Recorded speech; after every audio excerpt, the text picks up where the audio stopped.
On s'intéresse à présent à la semaine de la presse à l'école, une semaine lancée officiellement aujourd'hui au lycée Lillet-Geoffroy, un atelier particulièrement intéressant a été mis en place avec le flot important d'informations qui nous parviennent chaque jour. Comment prendre du recul, distinguer le faux du vrai, comment développer finalement son regard critique. Les lycéens ont été sensibilisés à la question de la désinformation. Le reportage de Michel Bertil et Florence Bouchou. Cette intox, elle dure depuis très longtemps. Ce journaliste fait référence à l'intervention d'un député qui a affirmé lors d'une interview que le E330 était toxique. Une séquence délibérément choisie par les animateurs de cet atelier afin de tester les jeunes. Qui pensent que c'est plutôt de l'intox ? Fake news, rumeurs, complots. Ces élèves ont travaillé sur une douzaine de cas concrets de désinformation. Ça repose sur ce qu'on appelle l'esprit critique. Et cet esprit critique, il est nécessaire de le développer. Ce n'est pas si évident que cela.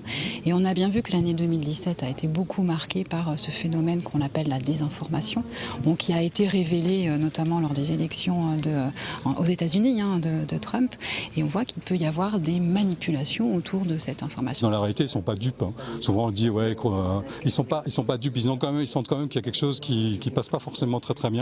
Et donc ils vont essayer de chercher. Ils n'ont peut-être pas forcément les techniques, les outils, la rapidité ou le temps pour vraiment trouver les choses. Mais quand on les met un petit peu, on leur laisse un peu de temps, ils arrivent à détecter les choses et puis peut-être à ne pas se faire avoir. De faire des recherches pour savoir si c'est vrai ou faux. D'accord, on passe à la suivante. C'est un travail compliqué. Alors qui était sur les pyramides ? Des fois oui, des fois non. Parce que des fois ça se voit au titre que c'est faux et des fois non. Donc il faut faire des recherches et tout. J'ai appris qu'on peut avoir de fausses informations un peu partout, surtout sur Facebook, et que il faut être vigilant. En voyant ça aujourd'hui, je me dis qu'il faut plus rechercher.